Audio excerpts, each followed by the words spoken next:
Well, it's time to line them up and knock them down. The United States has just agreed to share intelligence, allowing Ukraine to strike even more targets inside of Russia with greater effectiveness. So we're going to talk about what that could look like in the coming days. We've also got a gruesome description of the Pokrovsk front and Russia describing how and when they are still using tanks on the modern battlefield. Turns out, contrary to a lot of experts on the internet, the tank is still viable in certain contexts. But first things first, fundraiser update. We were picking up drones for Ukrainian units in the east defending Kramatorsk. We're at $114,000 out of a $140,000 goal. Now, this is a 501c3 Ukraine aid operations that we're running this through. So every one of your donations is tax deductible. And we actually have a 1-to-1 donor match. So every one of your contributions has double the impact at the front. If interested and able, the link to contribute will be in the description below. Now, starting out with some of the biggest news we've had in a while around the war in Ukraine. A couple days ago, the Wall Street Journal reported that President Trump has recently signed off on allowing intelligence agencies and the Pentagon to aid Kyiv with strikes.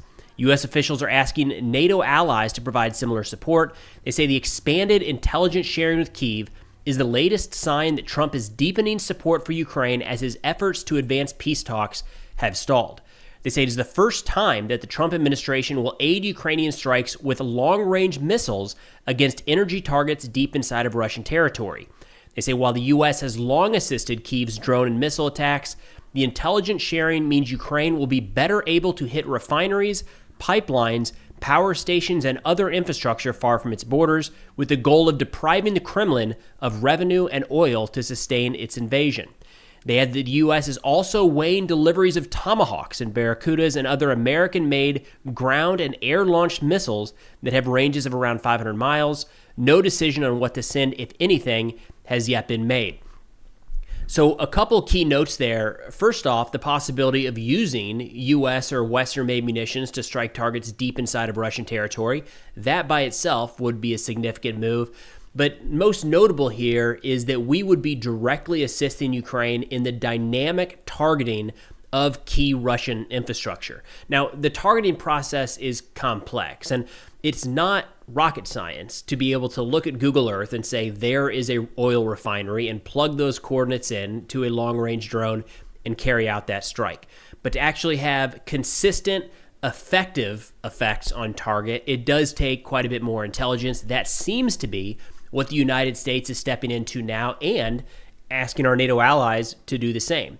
So when looking at the targeting process that Ukraine would be utilizing for going after Russia, there's a couple different things to keep in mind here. First is the range.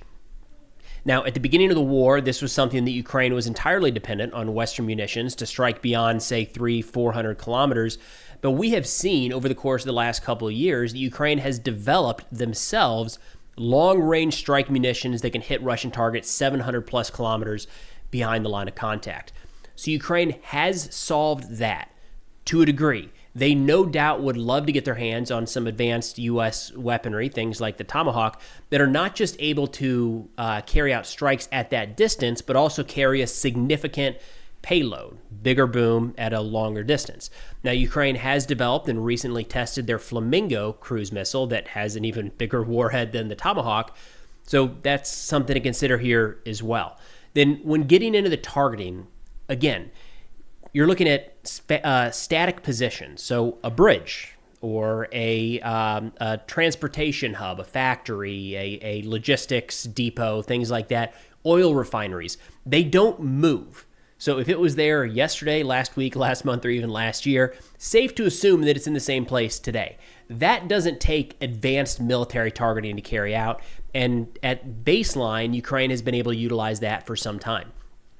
The next step here is dynamic targeting, and this is where the United States and NATO would be able to provide a real contribution to the effectiveness of these Ukrainian strikes. So based off a variety of different intelligence sources, and keep in mind this is not just satellite imagery, but a wide range of sources available to the U.S. government, to the CIA, DOD, and elsewhere, they would be able to pinpoint the location and capabilities of air defense and electronic warfare assets scattered throughout Russia. What that means is every one of these drones that Ukraine launches has to navigate a range of Russian defenses. And sometimes they're intercepted early, sometimes they're intercepted late. But if Ukraine launches, say, 200 drones in a single wave, which is pretty consistent at this point, day in and day out, they are not expecting 200 to strike their target. Sometimes 90, 95, 98% even of these drones are intercepted before they even reach the general area they are designed to destroy. So some Western intelligence assistance here could help them to plan a better route based off of real-time locations of Russian defensive capabilities. That means more drones ending up over the actual desired target. Along with that, real-time targeting assistance, again, whether this is signals intelligence, human intelligence, whether it's satellite imagery or anything else, would help Ukraine with identifying the right targets. So things like, should you approach this oil refinery from the north or the south? Does it matter? If there's only one air defense asset and it's set up on the northern approach, then come in from the south and come in low. Little things like that will improve the effectiveness of the strikes. And lastly, one that's easily overlooked, the actual point of impact on some of these targets.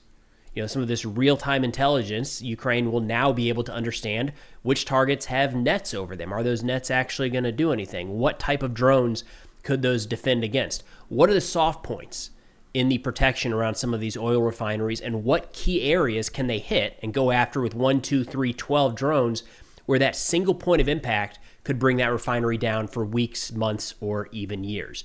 It is a much more robust picture of what Ukraine can go after the minute that the United States and NATO step in to provide this enhanced targeting data.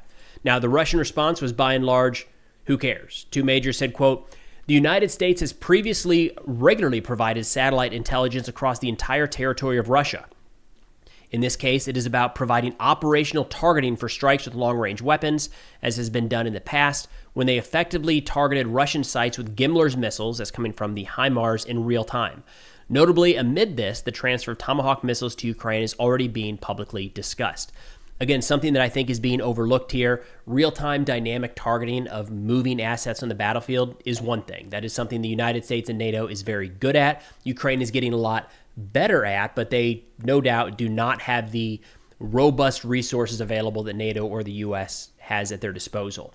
But even when looking at some of these fixed targets, identifying the path to get there and weak points that change over time of that designated point of impact, that's significant. So what I would expect to see if this sharing goes into place right now is not necessarily an increase in the volume of Ukrainian strikes, but you're going to see more of those drones getting through, causing more damage to Russian infrastructure in the very near term. Now, I do want to shift over to provide a bit of a battlefield update here, specifically looking around Pokrovsk. So we've got deep state map here, and using the satellite view, zooming into the area where, I've seen different numbers, but 70, 80% of engagements have been happening in the Pokrovsk sector. This is where Russian forces have poured nearly all of their offensive capability in terms of trying to advance and take territory over the course of the last year. Now, when looking at this map, all of this in the upper left-hand portion of the screen is territory held by Ukraine. The red in the bottom right is territory held by Russia. The gray area is contested. And then the green up here in the north is green and blue is territory once taken by Russia, since liberated by Ukraine. And this area up here near Dobropilia is actually going to be important. But starting out with an assessment that just came out a couple days ago from the top commander of the Ukrainian military, General Syrskyi, he said, "Our defense forces have cut through the so-called Dobropilia budge, the enemy bulge, and we are doing everything to inflict maximum damage on the Russian occupiers." This is the area he's talking about here.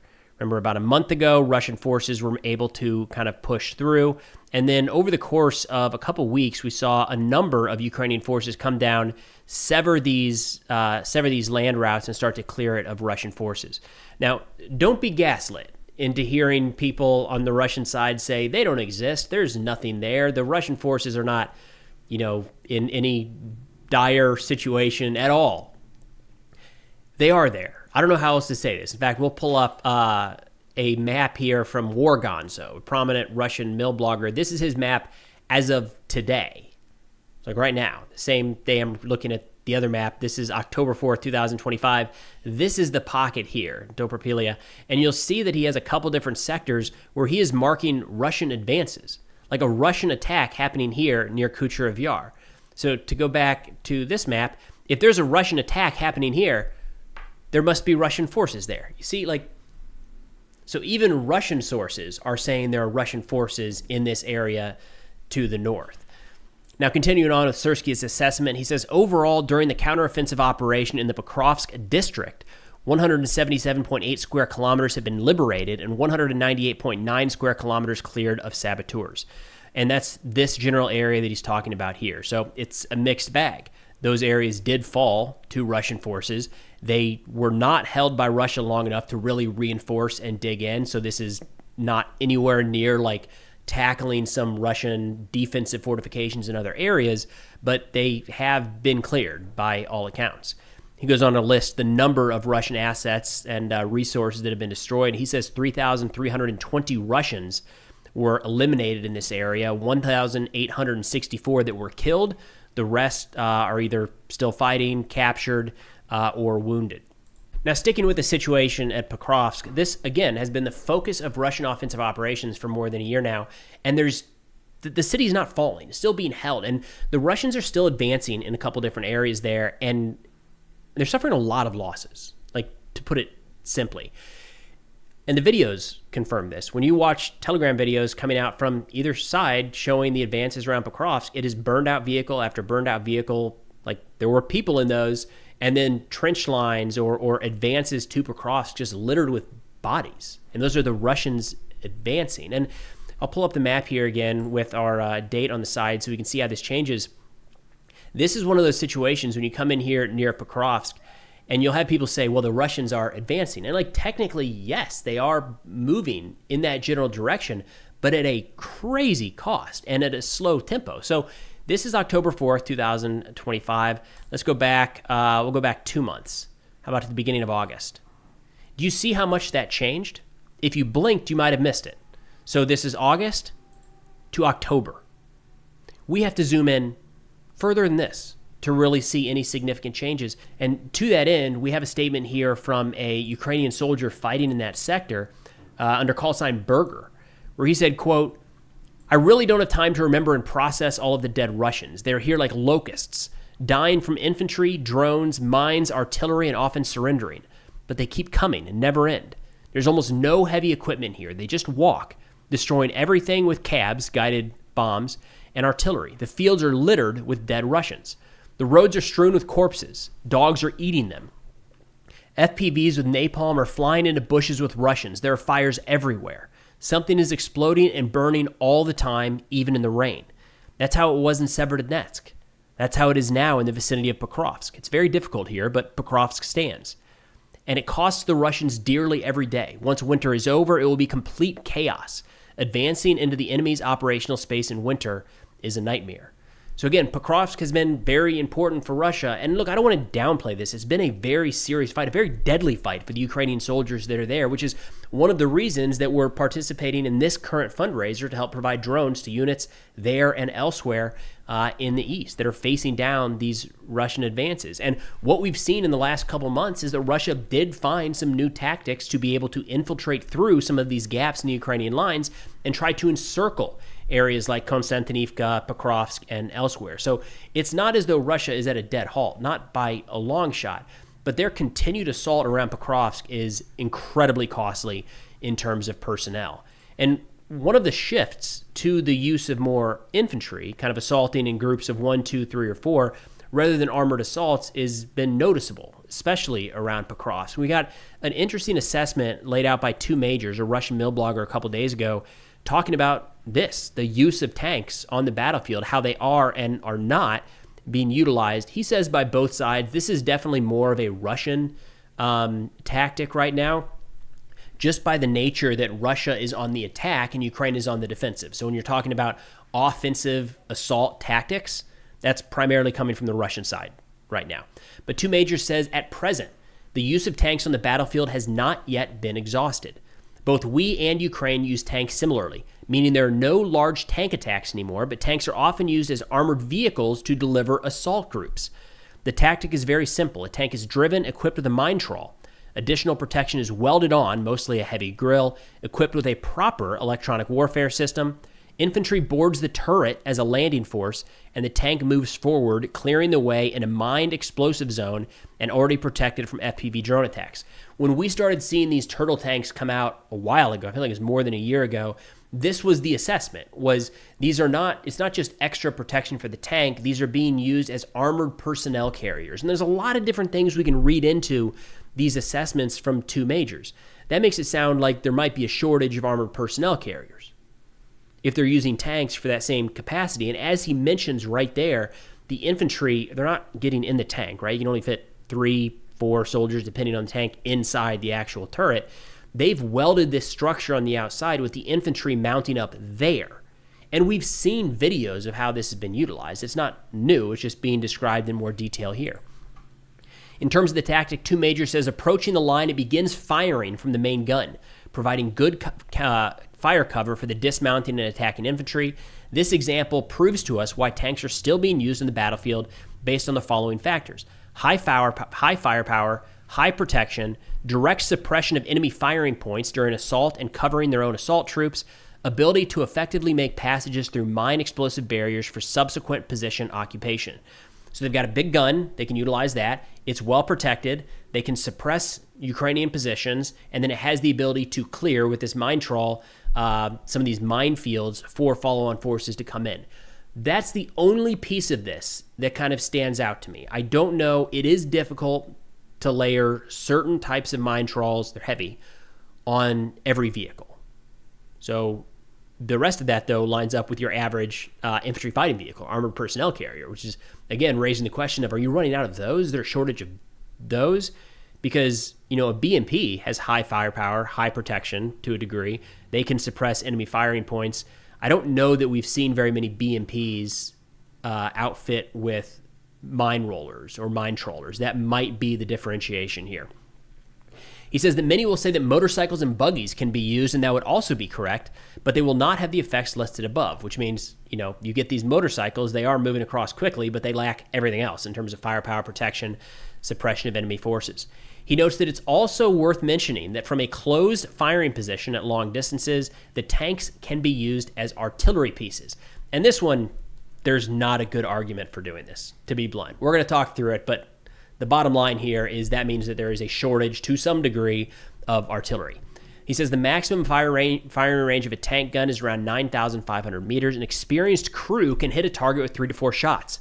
The dispersion error of shells based on experience is about 5 meters. So if nothing else changes, you can expect a 5-meter difference of where the shell impacts, which isn't bad, all things considered.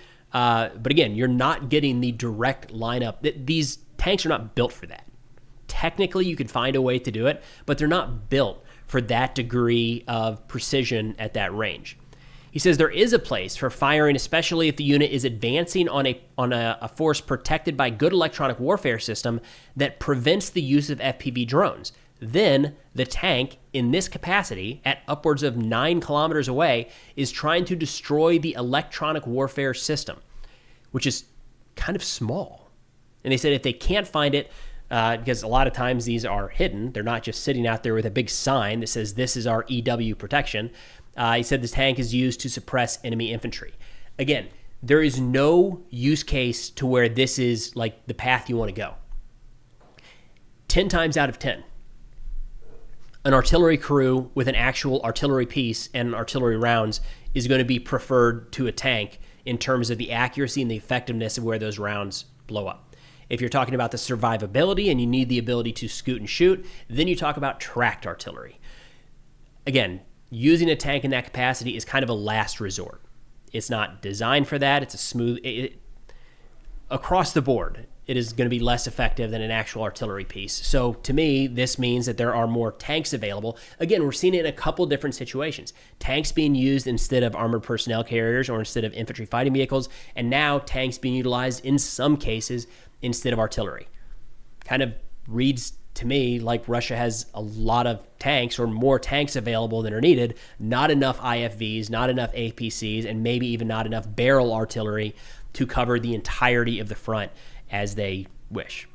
But either way, thought it was a pretty interesting assessment by two majors kind of running through the new use or the current use of tanks on the battlefield. Again, if interested in contributing to the ongoing fundraiser, for helping the Ukrainians defend in and around Kramatorsk, that's linked in the description below. But that's all we got for now. Thanks for watching, and I'll see y'all next time.